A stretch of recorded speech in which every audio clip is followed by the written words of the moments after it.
चिन्ता सन्तानहन्तारो यत्पादाम्बुजरेणवः स्वीयानां तान्निजाचार्यान् प्रणमामि मुहुर्मुहुः। यदनुग्रहतो जन्तु सर्वदुःखातिगो भवेत् तमहं सर्वदा वन्दे श्रीमद्वल्लभनन्दनम्। अज्ञानतिमिरान्धस्य ज्ञानाञ्जनशलाकया चक्षुरुन्मीलितं येन तस्मै श्रीगुरवे नमः। नमामि हृदये शेषे लीलाक्षीराब्धिशायिनं लक्ष्मीसहस्रलीलाभिः सेव्यमानं कलानिधिं। चतुर्भिश्च चतुर्भिश्च चतुर्भिश्च त्रिभिस्तथा षड्भिर्विराजते योऽसौ पंचधा हृदये मम। શ્રી ગોકલેશ પુષ્ટિ યુવા અભ્યાસ વર્ગમાં આપ સૌનું હાર્દિક સ્વાગત છે। આ વર્ગ દ્વારા આપણા પુષ્ટિ ભક્તિ સંપ્રદાયના નવયુવાનોમાં ભક્તિના વિચારોને સંચરિત કરવા માટે એક પ્રયત્નના રૂપમાં આ વર્ગની વિચારણા કરવામાં આવી। વર્તમાન સમયની અંદર નવયુવાનો ને ધર્મનું સાચું જ્ઞાન ન મળવાને કારણે એમણે પોતાનો રસ્તો આજે નિશ્ચય કર્યો છે। એ આપણા બધાની ભૂલ છે। જો એને સન્માર્ગનું ધર્મનું સાચું જ્ઞાન અને જો ધર્મને પાલન કરવામાં આપણી જે જડતા રહી છે, જો એ જડતા આપણે આચરણમાં ન લાવ્યા હોત તો આજે સાંપ્રત કાળમાં આપણે જે પરિસ્થિતિ જોઈ રહ્યા છીએ આપણા ભારત વર્ષની, કે જ્યાં યુવાનો એ પાશ્ચાત્ય સંસ્કૃતિનું અનુકરણ કરતા જોવા મળે છે, આપણા ધર્મ પ્રત્યે આપણા શાસ્ત્રના અમૂલ્ય વારસાને આજે એ લોકો જોતા પણ નથી। આવું શા માટે? એ પ્રશ્ન હૃદયની અંદર એ પીડા આપી રહ્યો છે કે આપણા યુવાનો આપણા દેશનું ભવિષ્ય, આપણા સંપ્રદાયના આધાર સ્તંભ રૂપ આ યુવાનોને કોઈ ને કોઈ પ્રકારે એમની મનની મૂંઝવણ સમજીને, જાણીને, એમનું યોગ્ય સમાધાન કરીને શ્રી મહાપ્રભુના આ દિવ્યાતિતમ દિવ્ય પુષ્ટિ ભક્તિ સંપ્રદાયમાં જે ચાલી રહેલા યુવાનો છે એમને સન્માર્ગની પ્રેરણા આપવી જોઈએ અને એમના જે પણ કંઈ પ્રશ્નો છે એ પ્રશ્નોનું યોગ્ય સમાધાન એમને આપવું જોઈએ। આ જ હેતુથી આપણે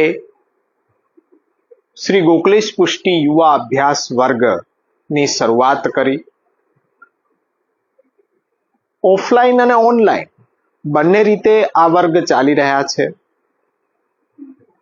વરસાદી માહોલને કારણે થોડા સમયથી ઓનલાઈનના માધ્યમથી જ આપણે અભ્યાસ કરી રહ્યા છીએ, પણ અભ્યાસમાં મુખ્ય આપણો હેતુ છે કે યુવાનોના મનમાં રહેલા ધર્મ, સંપ્રદાય, ધર્મની સાધના પ્રણાલી વિશેના જે પણ કંઈ સંશયો છે મુક્ત મને તે પૂછી શકે છે। ચેટ બોક્સની અંદર લાઈવ ક્વેશ્ચન પણ પૂછી શકે છે. વોટ્સએપના માધ્યમથી મને, બીજા કોઈનું તો હું ન કહી શકું, પણ મને અવશ્ય મેસેજ દ્વારા પોતાના સંશયો, પ્રશ્નો કે જે ધર્મ સંબંધી, ભક્તિ સંબંધી જે પણ કંઈ મૂંઝવણો હોય, એમને જે પણ ધર્મ વિશે જ્ઞાન મેળવ્યું હોય, મારી સાથે જરૂર શેર કરી શકે છે. મારો નંબર 9898004655. નોંધી લો, 9898004655. આ આપણા સંપ્રદાયના યુવાનો સંપ્રદાયને અનુસરણ કરવામાં એમને પડતી તકલીફો, એમના પ્રશ્નો, એમની મૂંઝવણ મને અવશ્ય શેર કરી શકે છે. એનું યોગ્ય સમાધાન આપણે વિચારીશું, અને કોઈ મનકલ્પિત વાતોથી નહીં. શ્રી મહાપ્રભુ, શ્રી ગોપીનાથજી, શ્રી ગુસાઈજી, આપણી આચાર્ય પરંપરા, એમના ઉપદેશેલા ગ્રંથો, એ ગ્રંથોના પ્રમાણ સાથે પ્રમાણભૂત વાત આપણે કરીશું, જેથી એમને જ્ઞાન મળે, સન્માર્ગનો દિશા પ્રાપ્ત થાય, અને એ લોકો આપણા સંપ્રદાયમાં ધર્મના માર્ગ ઉપર અગ્રેસર થાય. આ યુવા નામ છે ને, યુવાની અંદર જે પણ વિચાર સંચરિત કરવો હોય તો એ વાયુ વેગે, યુવાનું ઊંધું કરી નાખો તો વાયુ થાય, અને વાયુ વેગે એ ફેલાય, અને આપણા કરતા પણ વધારે સુંદર રીતે, સચોટ રીતે એ ધર્મનું શિક્ષણ મેળવી અને પોતાના જીવનમાં ધર્માચરણ, સંપ્રદાયનું અનુસરણ, ભક્તિનું અનુસરણ કરી શકે એવી મારી દ્રઢ શ્રદ્ધા છે. અહીંયા જ્યારે પ્રશ્ન નથી આવતા તો કોઈને કોઈ વિષયને ચલાવવો જરૂરી છે. તો આપણે મહાપ્રભુજીના જે ઉપદેશાત્મક ગ્રંથો છે, એ ગ્રંથોને, જે 16 ગ્રંથ પુષ્ટિ ભક્તિ સંપ્રદાયની સાધના પ્રણાલી ને સમજવા માટે, તમામ સંશયોને દૂર કરવા માટે પ્રારંભિક સ્તર ઉપર આ 16 ગ્રંથ નાના નાના, શ્રી યમનાષ્ટકથી લઈને સેવાફલ સુધીના, એ ગ્રંથને સરળ રીતથી આપણે સમજવાનો પ્રયત્ન કરી રહ્યા છીએ. તે યાત્રામાં આપણે બાલબોધ ગ્રંથ સૌ પ્રથમ લીધો, યમનાષ્ટકને બાકી રાખી દીધો, કારણ કે 15 ગ્રંથો સમજાઈ જાય પછી યમનાષ્ટકને સમજવું સરળ છે, પહેલા સમજવું કઠિન છે. બાલબોધથી આપણે ક્રમવાઇઝ જઈ રહ્યા છીએ, તો બાલબોધ પછી ગ્રંથ આવી રહ્યો છે સિદ્ધાંત મુક્તાવલી, અને તેના 12 શ્લોકોનું અધ્યયન આપણે કરી ચૂક્યા. હવે જે પણ પ્રશ્ન મારી પાસે આવ્યા છે, થોડા એ ગ્રંથ સંબંધિત પણ છે અને થોડા બહારના પણ છે.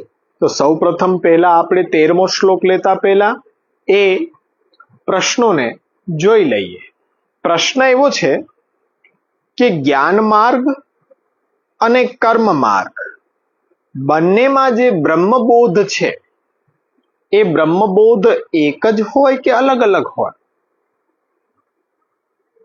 તો સૌ પ્રથમ ખુલાસો કરી દઉં કે બ્રહ્મને ઓળખવું, બ્રહ્મના સ્વરૂપનું જ્ઞાન થવું, એને બ્રહ્મબોધ કહેવાય છે. ચાહે કર્મ માર્ગ હોય, જ્ઞાન માર્ગ હોય, ભક્તિ માર્ગ હોય, તેની સાધના બ્રહ્મને જાણવા માટેની થાય તો જ સાચા અર્થમાં એની સફળતા આપણને પ્રાપ્ત થાય. ચાહે કર્મ માર્ગ હોય તો કર્મ માર્ગની અંદર જે કર્મો છે એ ફળ નથી આપતા, પણ કર્મ કરવું એ આપણો સ્વધર્મ છે, ફરજ છે, પણ એ કર્મનું ફળ તો પ્રભુ શ્રી કૃષ્ણ પરબ્રહ્મ પરમાત્મા આપી રહ્યા છે. એ પ્રકારે જ્યારે સકામતાને છોડીને નિષ્કામ ભાવથી આપણે કર્મ કરશું અને બધા જ કર્મ શ્રી કૃષ્ણને અર્પણ કરશું. ભગવદ્ ગીતામાં અર્જુન પ્રત્યે આપ આજ્ઞા કરે છે કે તું જે પણ કંઈ કર્મ કરી રહ્યો છે તું મને અર્પણ કર. તો એ રીતના કર્મ માર્ગની મર્યાદા છે.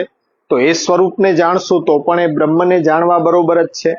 જ્ઞાન માર્ગમાં જે પણ કંઈ આપણી ઉપાસના છે એ પરમાત્માના સ્વરૂપને સમજવા માટેની હોય, લક્ષ્યમાં પરમાત્મા રહેશે તો પણ એ બ્રહ્મબોધ થયો.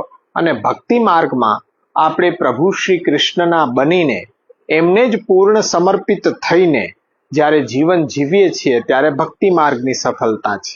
એટલે કર્મ માર્ગ, જ્ઞાન માર્ગ કે ભક્તિ માર્ગ, તો બ્રહ્મબોધ તો એક જ સરખો ત્રણેયમાં મળશે. આશા છે પ્રશ્નનું સમાધાન થયું હશે. ત્યાર પછી બીજો પ્રશ્ન આવી રહ્યો છે કે પૂર્ણ બ્રહ્મ અને પરબ્રહ્મ બંને એક જ છે કે અલગ અલગ? પરબ્રહ્મ એટલે બધાથી પર, જે જગત છે, જગતથી વિલક્ષણ અક્ષર બ્રહ્મ છે, એ અક્ષરાતીત જે તત્વ છે એ પરબ્રહ્મ. અને પૂર્ણ બ્રહ્મ એટલે જે અક્ષરાતીત પુરુષોત્તમ છે, દેવી દેવતાઓ જેના અંગરૂપ છે, અંશરૂપ છે, સકલા અવતારા અવતારી નારાયણ પણ જેનો અંશ છે, એ પૂર્ણ બ્રહ્મ શ્રી કૃષ્ણ. એટલે બંને એક જ થશે. પૂર્ણ બ્રહ્મ કયો કે પરમ બ્રહ્મ કયો, બંને એક જ વસ્તુ છે. ત્રીજો ક્વેશ્ચન આપણા ગ્રંથને સંબંધિત છે કે અહીંયા જ્યારે અક્ષર બ્રહ્મના બે રૂપ બતાવ્યા, એમાં પહેલું રૂપ સર્વમ સ્યાત, એટલે કે જે પણ કાંઈ જગત રૂપે એ થઈ રહ્યો છે, તો એ સર્વમ સ્યાત જગતમાં જે પણ કાંઈ પદાર્થો છે, જળ કે ચેતન, એનું કંઈક રૂપ હોય છે. તો એ રૂપ છે એ પણ બ્રહ્મ છે. એ રૂપ આધારિત દરેક વસ્તુઓના કંઈક નામ છે, તો એ નામ પણ બ્રહ્મનું જ નામ છે. અને જગત રૂપે થવું એ કર્મ છે, તો એ કર્મ પણ બ્રહ્મરૂપ છે. એટલે આ જગત રૂપે સર્વમ સ્યાદ રૂપે એ પરબ્રહ્મ જ નામ રૂપ અને કર્મથી પોતે લીલા કરી રહ્યા છે, રમણ કરી રહ્યા છે.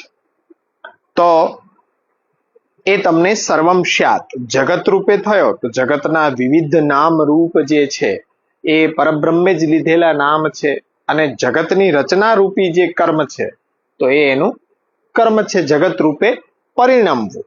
એટલે આપણે જોયું હતું કે ભાઈ રૂપ નામ વિભેદેન જગત ક્રીડતી યો યતઃ, એનું જે રમણ છે નિબંધની અંદર મહાપ્રભુજી પ્રથમ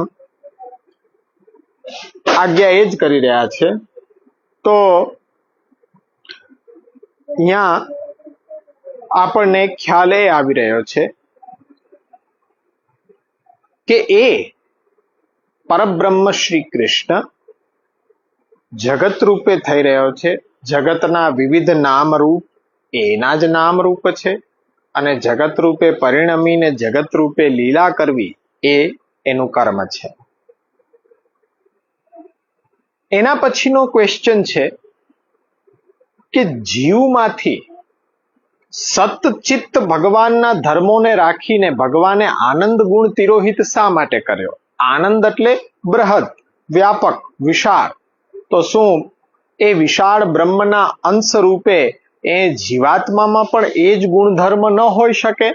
હોઈ શકે. જીવાત્મામાં પણ એ જ ગુણધર્મ છે કે જે પરબ્રહ્મની અંદર છે. પરંતુ જીવાત્માની ઉત્પત્તિ શેના માટે કરી? તો કે જીવાત્માની ઉત્પત્તિ પરબ્રહ્મે પોતાના રમણ માટે, લીલા માટે કરી.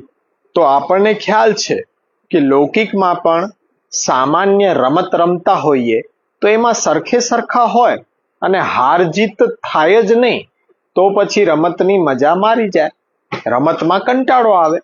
એટલા માટે લીલા અર્થે જ્યારે જીવ સૃષ્ટિ પ્રગટ કરી છે, તો એમાંથી આનંદ ગુણ છે એ પ્રભુએ છુપાવી લીધો છે. એટલા માટે પ્રભુની ઈચ્છાથી આનંદ ગુણ તિરોહિત થયો છે. ત્યાર પછીનો પ્રશ્ન છે કે અવતાર દશામાં ક્રોધ છે, તો ક્રોધ તો ભક્તિમાં બાધક છે, તો પછી એને સાધક કેવી રીતના કીધો? તો જુઓ, શાસ્ત્રાર્થમાં પહેલી જ કારિકા તમને યાદ અપાવીશ. નમો ભગવતે તસ્મે કૃષ્ણાય અદ્ભુત કર્મણે. તો એ કારિકાની અંદર અદ્ભુત કર્મ એટલે શું? કૃષ્ણનું અદ્ભુત કર્મ એટલે શું? તો કે કૃષ્ણનું અદ્ભુત કર્મ એ છે અસાધનમ સાધનમ કરોતિ. અસાધનને પણ સાધન બનાવવાનું સામર્થ્ય જેની અંદર રહેલું છે એ શ્રી કૃષ્ણ. એ પોતાના કામ, ક્રોધ, લોભ, મોહ, મદ, મત્સર આ સડ રીપુ છે, રાક્ષસ છે, ભક્તિમાં બાધક છે, પરંતુ જો ભગવાન ઈચ્છે ને તો એ દ્વેષ, એ કામ, એ ક્રોધ દ્વારા પણ પોતે પોતાની પ્રાપ્તિ કરાવી શકે છે, જે આપણને ઇતિહાસ ગ્રંથો પ્રમાણિત કરે છે. એટલા માટે એ અદ્ભુત કર્મ પ્રભુનું છે. તો ત્યાં એટલા માટે તે પ્રભુની એ અદ્ભુત કર્મ છે કે જે અસાધનને પણ સાધન બનાવી શકે છે.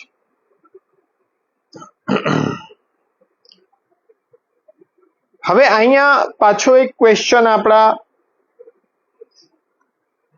ગ્રંથ સંબંધિત આવ્યો છે. આત્મની બ્રહ્મ રૂપે તું છિદ્રા વ્યોમની ચેતના. આ શ્લોકની અંદર આત્માનું જે બ્રહ્મરૂપપણું છે, તો એ બ્રહ્મરૂપપણું અને પરમાત્મા રૂપ હોવું એ બંને એક છે કે અલગ અલગ? એને પરમાત્મા રૂપ માનવું કે બ્રહ્મ રૂપ માનવું? હવે તમે જ પ્રશ્ન કર્યો હતો કે બ્રહ્મ એટલે વિશાળ, બ્રહ્મ એટલે બૃહત, એટલે એ બૃહત આત્મા પણ એ બ્રહ્મનો અંશ છે, તો આત્મામાં પણ એ બૃહત એ બ્રહ્મરૂપ છે. પરમાત્મા શું છે? એ બ્રહ્મનો એ જ રૂપ છે, એક એનો સ્વભાવ છે કે જે આત્માની પણ આત્મા થઈને દરેકની અંદર અંતર્યામીના રૂપમાં બિરાજે છે. એ જ પરમાત્મા છે. તો બંનેમાં કોઈ ભેદ નથી. એટલે ત્યાં બ્રહ્મરૂપ કહેવાનું કારણ એ કે જેમ આકાશ છે એ તો બૃહત છે, વિશાળ છે, એમાં કોઈ દિવસ કોઈ વિકાર ન હોય, પણ માયારૂપ ચારણીને જોતા ચારણીની અંદર છિદ્રો હોય તો એ આકાશમાં હોય એવી પ્રતીતિ આપણને માયાને કારણે થાય છે, અવિદ્યાને કારણે થાય છે. એટલે ત્યાં બ્રહ્મરૂપપણું આત્માનું કહેવામાં આવ્યું છે. પછી યોગ, વિપ્રયોગ, પછી આત્મરતિ, રાધશક્તિ, આ બધાનો અર્થ શું છે? અલગ અલગ ક્વેશ્ચનો આવ્યા છે, પણ એ સ્વીકાર્ય છે. કોઈ પણ સંશય હોય એ આપણને અહીંયા પૂછવો જોઈએ, જેથી કરીને મારા જ્ઞાન પ્રમાણે તમને હું સમજ આપી શકું. યોગ એટલે જોડાવું, આપણને ખ્યાલ છે.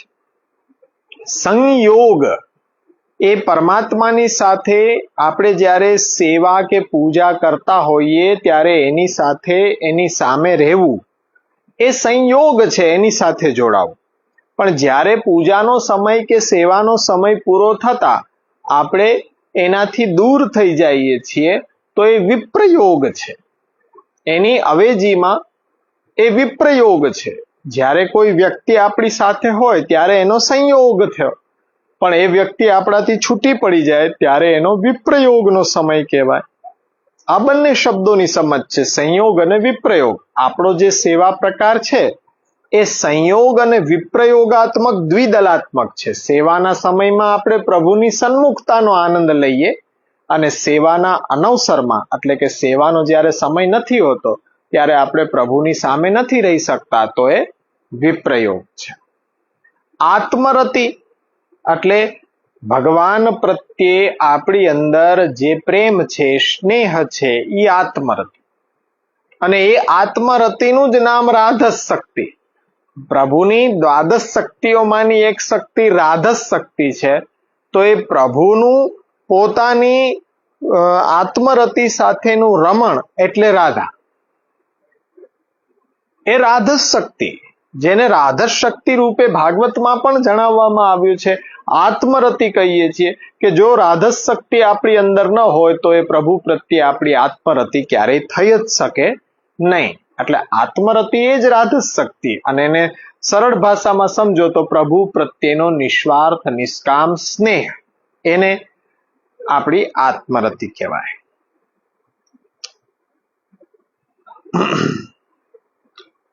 ભક્તિમાં અદ્વૈત પ્રગટ થવું શા માટે ખતરારૂપ છે?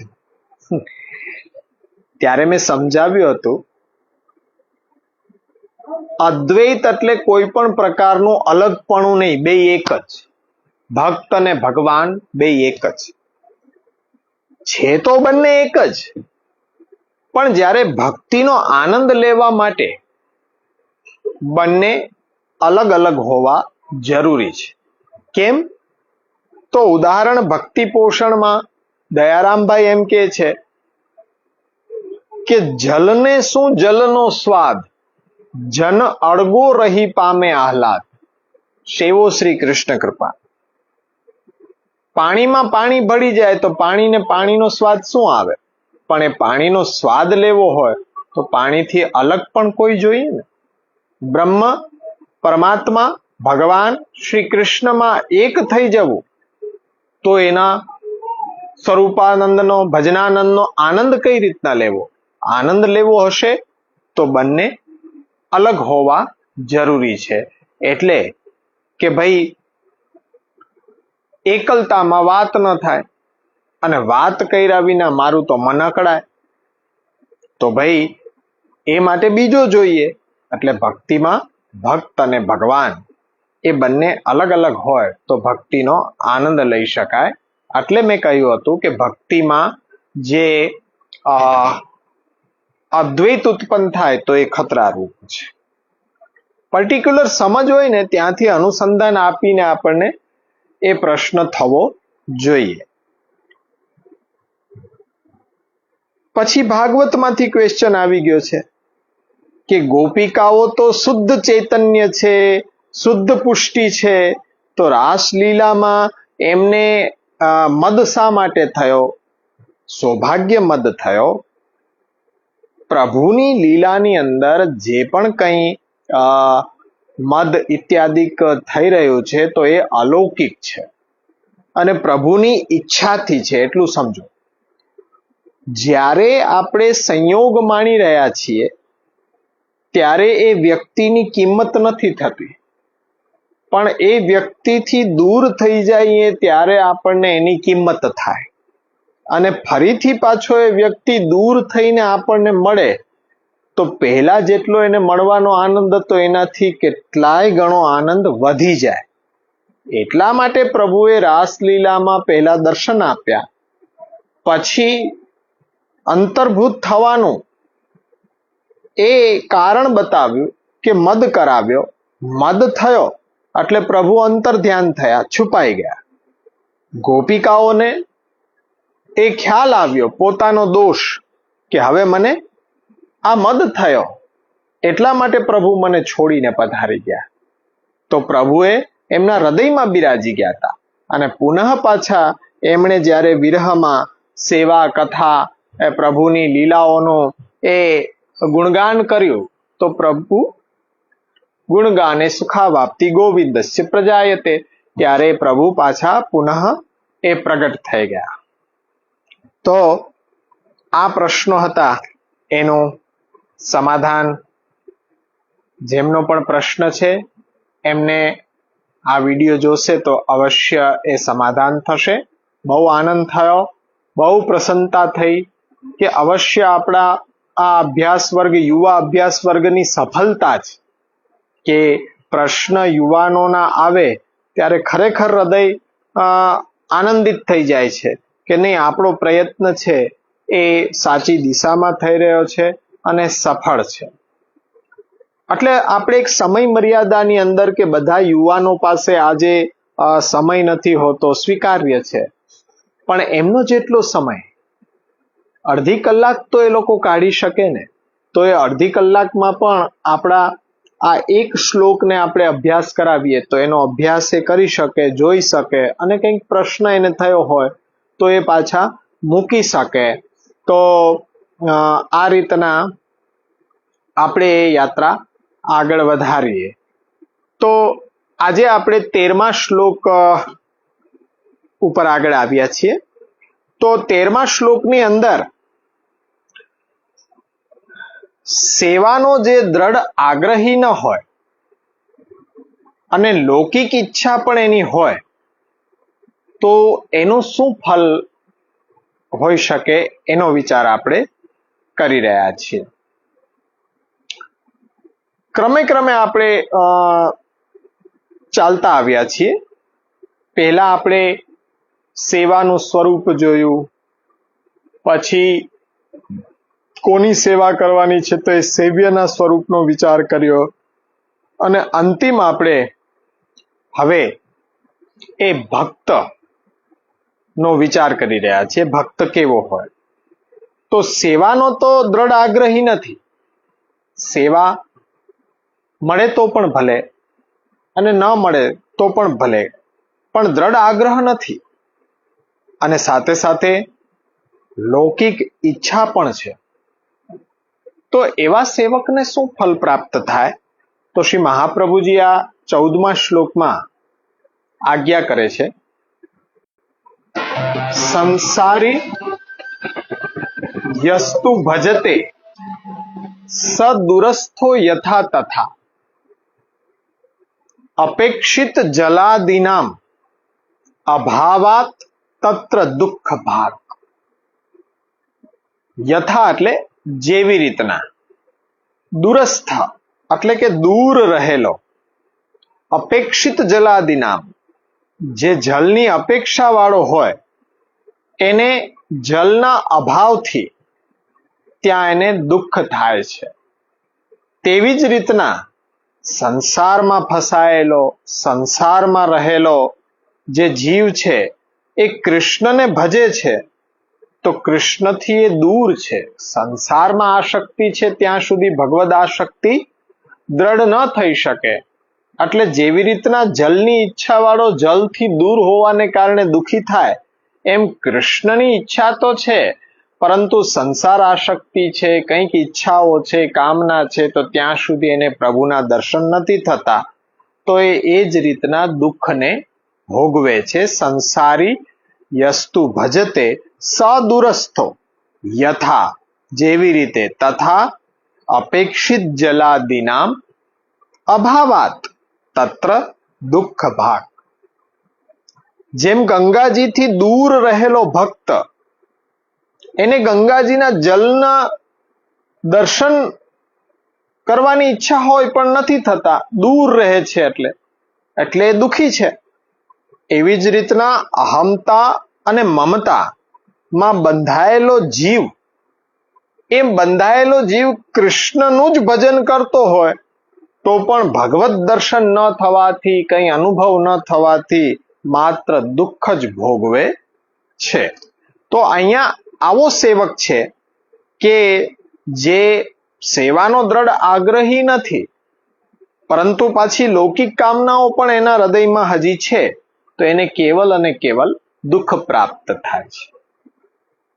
સંસારી, સંસારી જે શબ્દ અહીંયા મહાપ્રભુજીએ મૂકેલો છે, તો સંસારી એટલે કે જેમની અહમતા અને મમતા હજી છૂટી નથી, પ્રભુમાં બંધાઈ નથી, પ્રભુથી અલગ કંઈક સંસારમાં પણ અહમતા મમતા બંધાયેલી છે. તો આવો જો પ્રભુનો સેવક પ્રભુની સેવા કરે તો ઉદાહરણ મહાપ્રભુજી આપે છે કે ગંગાજીનો ભક્ત ગંગાજીથી દૂર રહે છે અને એને ઈચ્છા ગંગા જલની થઈ છે, તો ગંગાજીનું જલ પણ નહીં ને ગંગાજીના દર્શન પણ નહીં. એ દર્શન સુદ્ધા પણ ન થવાથી એના અભાવમાં તે દુઃખને ભોગવે છે. એવી રીતના સંસાર કૂપમાં પડેલો જીવ ભલે ને ભક્તિ માર્ગમાં રહેલો હોય તો પણ એને સાક્ષાત સ્વરૂપ સંબંધી જે અપેક્ષા છે એ અપેક્ષા સંતોષાતી નથી, ત્યારે ક્લેશને ભોગવે છે, દુઃખને ભોગવે છે. એટલે તો પણ જો દુઃખ ભોગવતા ભોગવતા પણ જો એની સેવા ન છૂટે, તો પ્રભુએ એની સેવા જો અંગીકૃત કરી હોય તો ગમે તેટલું લૌકિકમાં ક્લેશ હોય, મન ગમે તેટલું એ લૌકિકમાં ખૂંચેલું હોય, છતાં પણ સેવા ન છૂટે તો સમજવું જોઈએ કે પ્રભુ એની સેવા સ્વીકાર કરી રહ્યા છે. પ્રભુ એની સ્વીકાર કરી રહ્યા છે સેવા, તો ભવિષ્યમાં અમુક કાલાંતરમાં પ્રભુ જ એની સંસાર આસક્તિ છોડાવશે. અને જો પ્રભુએ એની સેવા સ્વીકૃત ન કરી હોય તો એને કંઈક ને કંઈક પ્રતિબંધ આવીને સેવાથી એ દૂર થઈ ગયો હોવો જોઈએ. એટલે કહેવાનું તાત્પર્ય કે કૃષ્ણ એવો કૃપાળુ છે કે એની સેવા જ્યારે કરેલી હોય એ સેવા ક્યારેય પણ વ્યર્થ જતી નથી. કાલાંતરમાં પણ એનો પ્રભાવ અવશ્ય એ બતાડે છે. પણ જો શ્રી મહાપ્રભુજીના સિદ્ધાંત પ્રમાણે સેવા કરી હોય તો અને તો જ, બાકી તો પછી ખોટું પકડાઈ જાય કે ગમે ત્યાં ભટકો, ગમે ત્યાં પૈસા ફેંકો, એ દર્શન જાહેરમાં કરો હવેલીઓની અંદર, કે જ્યાં દેવાલયની વાત નથી કરતો, પણ આપણા સંપ્રદાયમાં જે એવું સ્થાન છે કે જ્યાં કૃષ્ણના દર્શનો માટે ભીડ લગાડાતી હોય, તો આપણા સંપ્રદાયમાં એવું જાહેર મંદિર મહાપ્રભુજીએ જ સ્વયં માન્ય નથી કર્યું. ભક્તનું ઘર એ પ્રભુને બિરાજવાનું ઉત્તમમાં ઉત્તમ સ્થાન, તો એ પ્રભુનું ઘર નથી કહેતા, પ્રભુને બિરાજવાનું સ્થાન મંદિર. એટલે આપણો સિદ્ધાંત છે ભક્તના ઘરમાં પ્રભુનું મંદિર હોઈ શકે, પણ પ્રભુના મંદિરમાં ભક્તનું ઘર ન હોઈ શકે. એટલે ઘરની અંદર મંદિર હોઈ શકે, પણ મંદિરની અંદર ઘર ન હોઈ શકે. સમજી જજો તમે. એટલે કૃષ્ણની સેવા ભલે સંસાર આસક્તિ હોય, લૌકિક કામના પણ હૃદયમાં હજી છૂટતી ન હોય, પણ આપણે પ્રભુની સેવા કર્યા કરીએ તો કાલાંતરમાં પણ પ્રભુ આપણી સંસાર આસક્તિ અવશ્ય છોડાવશે ને છોડાવશે. કેમ કે કૃષ્ણનું નામ સંસાર વેરી છે. પ્રભુને છોડીને આપણે જો બીજે ક્યાંય આસક્ત થઈએ તો પ્રભુને જરા પણ ગમે નહીં. પ્રભુ ક્યારેય પણ ઈચ્છતા નથી કે મારા જીવો, મારા અંતરંગ જીવો મને છોડીને આ નાશવંત વસ્તુઓની અંદર આસક્ત થાય. કદાપી પ્રભુને રૂચે નહીં. કારણ કે પરમ પિતા છે. મમ એવાંશો જીવ લોકે જીવભૂત સનાતન, પરમપિતા હોવાનું વહાલ ઢોળી રહ્યા છે. શ્રી હરિરાય મહાપ્રભુ શિક્ષાપત્રમાં આજ્ઞા કરી રહ્યા છે કે આ સંસાર છે ને, આપણી અહમતા મમતાથી ઊભો કરેલો એ સંસાર છે, એ સર્પરૂપ છે. હવે બાળક છે, આપણી અવસ્થા કેવી છે? બાળક, અબુદ્ધ બાળક, કે જેને પોતાના હિત અને અહિતનો ખ્યાલ નથી. એવો બાળક છે એ સર્પને રમકડું સમજીને રમવા માટે પાસે જવા ઈચ્છે. માતા પિતા જો જોઈ જાય તો બાળકને લેવા ન દે, બાળકને વારંવાર ખેંચી લે, પોતાના ખોળામાં બેસાડી લે. બાળક શું કરે? રડવા માંડે કે મને મારું રમકડું લેવા દીધું નહીં. પણ માતા પિતા એને રમકડાથી રમવા ન દે. કેમ? કે માતા પિતા તો ભલી ભાંતિ સમજે છે કે આ સર્પ છે અને એની પાસે જવાથી જો એ દંશ મારી દેશે તો મૃત્યુ સુધીનો એ નુકસાન થઈ શકે, એવો ભયંકર આ સર્પ છે. તો એટલા માટે પ્રભુ છે એ સંસાર આસક્તિને છોડાવે છે અને ભગવદ આસક્તિ દ્રઢ કરાવે છે. એટલે અહીંયા આ શ્લોકની અંદર મહાપ્રભુજી આપણને એવા સેવક વિશે બતાડે છે કે જેનું સંસાર હજી છૂટ્યો નથી. સંસારી અસ્તુ ભજતે સદુરસ્થો યથા તથા જલાદિનામ અભાવા તત્ર દુઃખ ભાગ. એટલે એ અપેક્ષિત જલાદિનામ અભાવા તત્ર દુઃખ ભાગ. તો આ એવા સેવક માટે કે જેની સંસાર આસક્તિ હજી દ્રઢ છે, પાછી લૌકિક કામનાઓ પણ છે, પરંતુ એ સેવા કરતો રહે છે, તો એ સેવા જો નથી છોડતો તો પ્રભુ એની સેવા અંગીકૃત કરી રહ્યા છે અને કાલાંતરમાં એની સંસાર આસક્તિ પ્રભુ છોડાવશે. જો પ્રભુ સેવા ન સ્વીકારતા હોત તો પ્રતિબંધ આવીને એ સેવાથી દૂર થઈ ગયો હોત. ત્યાર પછી 15મો શ્લોક આવી રહ્યો છે. એ 15મા શ્લોકમાં નિષ્કામ ભાવથી, નિરુપાધિક ભાવથી ભગવત સેવા કરવા વાળા માટે ઉપદેશ મહાપ્રભુજી કરી રહ્યા છે. શું આજ્ઞા કરી રહ્યા છે? તસ્માત શ્રી કૃષ્ણ માર્ગસ્થો વિમુક્ત સર્વલોકતઃ આત્માનંદ સમુદ્રસ્થમ કૃષ્ણમેવ વિચિંતયેત. તેથી તસ્માત, તેથી શ્રી કૃષ્ણના માર્ગમાં રહેલો, શ્રી કૃષ્ણ માર્ગસ્થો વિમુક્ત, વિશેષ કરીને મુક્ત હોય છે. કેનાથી? સર્વલોકતઃ, બધા લોકથી. એટલા માટે આત્માનંદ સમુદ્રસ્થમ, આત્માના આનંદ રૂપી સમુદ્રમાં રહેલા કૃષ્ણમ, શ્રી કૃષ્ણને તમારે વિશેષ રૂપથી ચિંતન કરવા જોઈએ. નિરુપાધિક સર્વાત્મ ભાવથી સેવા કરવા વાળા માટે ઉપદેશ છે કે ભગવદ માર્ગમાં ચાલી રહ્યા છો. ભગવાન અપી પુષ્ટિસ્થો ના કરિષ્યતિ લૌકિકીમ ચ ગતિમ. ભગવદ માર્ગમાં રહેવા વાળા પુરુષે તો અહમતા અને મમતાત્મક સંસારથી અલગ રહીને પોતાના નિજ આનંદના સમુદ્રમાં પોતે પોતાની સર્વ ઇન્દ્રિયોથી, દેહાદિક પ્રાણ અંતઃકરણ દ્વારા એ બ્રહ્મ નું આસ્વાદન કરી શકે છે.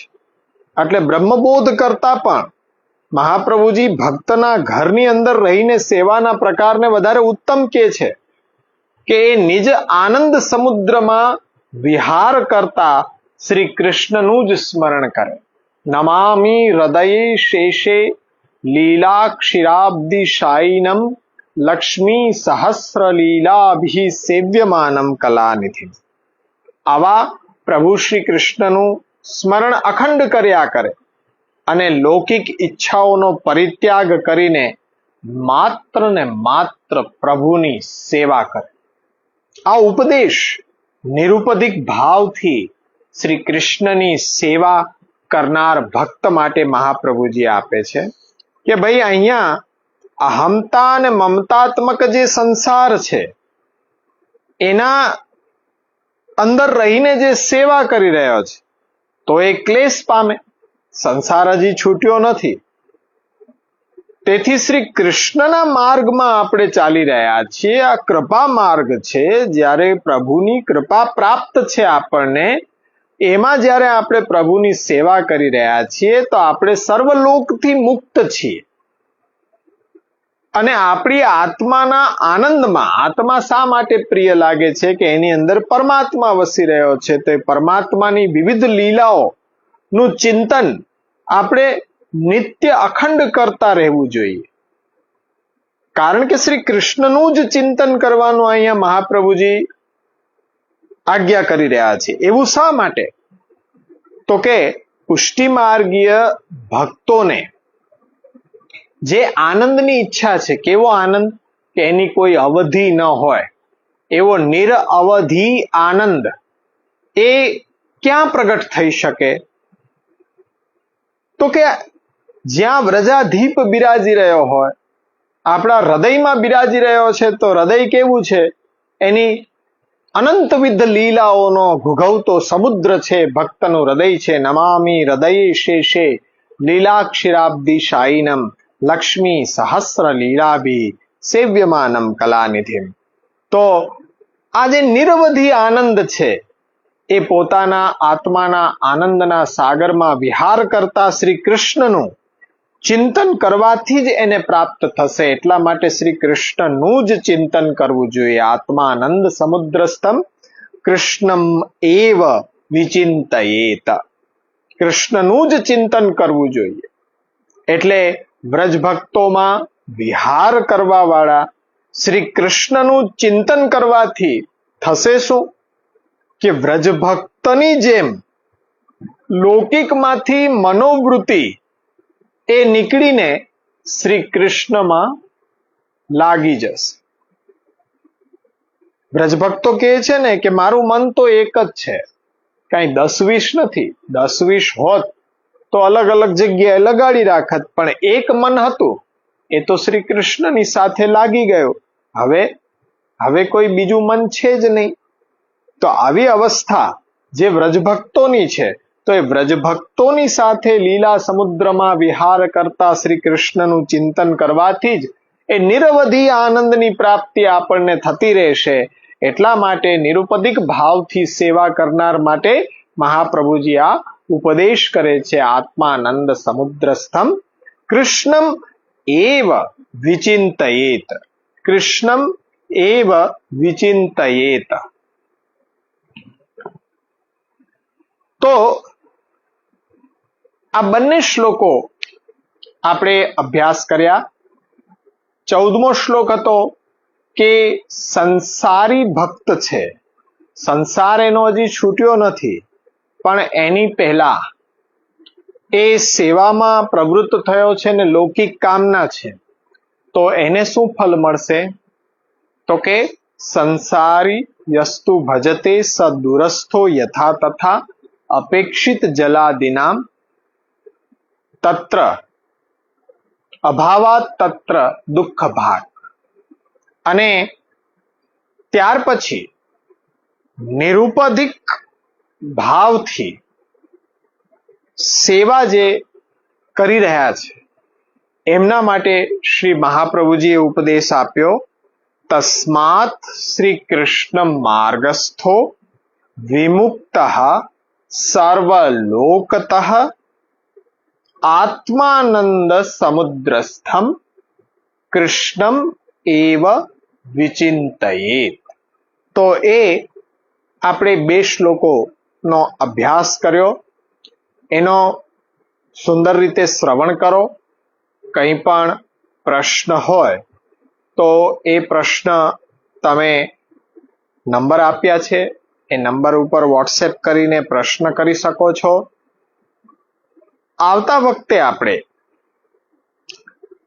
16મો શ્લોક એનું થોડુંક વિસ્તાર કરીને સમજાવવું આવશ્યક છે કે લૌકિક કામનાની પૂર્તિ કરવા માટે ભક્તિનો ભાવ તો નહીં, અન્યથા દુષ્ટ ભાવથી ભગવત ભજનમાં જે પ્રવૃત્ત થયા હોય એની શું ગતિ થાય, એનું શું ફલ છે? લોકાર્થી ચેત ભજેત કૃષ્ણમ ક્લિષ્ટો ભવતિ સર્વથા ક્લિષ્ટોપી ચેત ભજેત કૃષ્ણમ લોકો નશ્યતિ સર્વથા. આખું પીરિયડ 1 કલાક આ શ્લોક ઉપર એ વિશદ વિસ્તાર કરવો છે. એટલા માટે આજે આપણે થોડોક વર્ગને ટૂંકાવીએ છીએ અને આવતા વખતે આ 16મા શ્લોકથી આપણે આખો શ્લોક 1-1.25 કલાકની અંદર વિસ્તારથી સમજશું, જેથી કરીને સાંપ્રત સમયમાં ભક્તિ માર્ગને લઈને જે પણ કંઈ એ વિકૃતિઓ સંપ્રદાયની અંદર ચાલી રહી છે તો એ આપણને સમજાય અને મહાપ્રભુજી શું કહેવા માંગે છે તો એ પણ આપણને શ્રી મહાપ્રભુજીના શબ્દોમાં અને ખાસ કરીને મહાપ્રભુજીને સમજાવવા માટે જે ગુસાઈજીથી લઈને આચાર્યોએ ટીકા ગ્રંથો રચ્યા છે, તો આ ગ્રંથ ઉપર સિદ્ધાંત મુક્તાવલી ઉપર શ્રી ગુસાઈજીની ટીકા આપણને પ્રાપ્ત છે. તો આ શ્લોક ઉપર ખાસ શ્રી ગુસાઈજીની મૂળ ટીકા વ્યાખ્યા એ આપણે કોમેન્ટ્રી અવશ્ય એ ભણીશું, જોશું અને બહુ સટીક રીતે સમજશું કે લૌકિક ભાવથી જે સેવામાં પ્રવૃત્ત થયા હોય, માત્ર કોઈ એ ધન ઉપાર્જનની કે અન્ય પોતાની કામના સંતોષવા માટે, તો એવા દુષ્ટ ભાવથી ભજનારાઓ માટેનું ફલ શું છે એ શ્રી મહાપ્રભુજી 16મા શ્લોકમાં આપણને બતાડશે. એનો આખો વિસ્તાર આપણે બહુ સુંદર રીતે આવતા વર્ગની અંદર સમજીશું. આજના વર્ગમાં 2 શ્લોક અને પ્રશ્નોનું સમાધાન. આ જ રીતના પ્રશ્ન પૂછતા રહો. પ્રશ્ન હંમેશા સાચા જ હોય છે. પ્રશ્ન ક્યારેય ખોટા હોતા નથી. જવાબ સાચા કે ખોટા હોઈ શકે, પ્રશ્ન કોઈ દિવસ ખોટા નથી હોઈ શકતા. મુક્ત મને તમે પ્રશ્ન કરો. આજનો વર્ગ અહીંયા જ આશ્રયના પદગાન સાથે વિરામ લઈએ. આવતા વર્ગમાં આપણે 16મા શ્લોકનો અભ્યાસ કરીશું. દ્રઢયેન ચરનન કેરો ભરોસો, દ્રઢયેન ચરનન કેરો. શ્રી વલ્લભ નખ चंद्र छटा बिना सब जुग माज, अंधेरो भरोसो दृढ़ जिन चरणन के. साधन योर नहीं आ कली में, जासु होत निवेरो. सूर्य कहा कहे द्विविध याधरो, बिना मोल को चेरो भरोसो दृढ़ इन चरणन के. दृढ़ इन चरणन केरो भरोसो दृढ़ इन चरणन केरो. श्री वल्लभाधीश की जय. श्री गोपीनाथ जी परम दयाल की जय. श्री गोसाई जी परम दयाल की जय.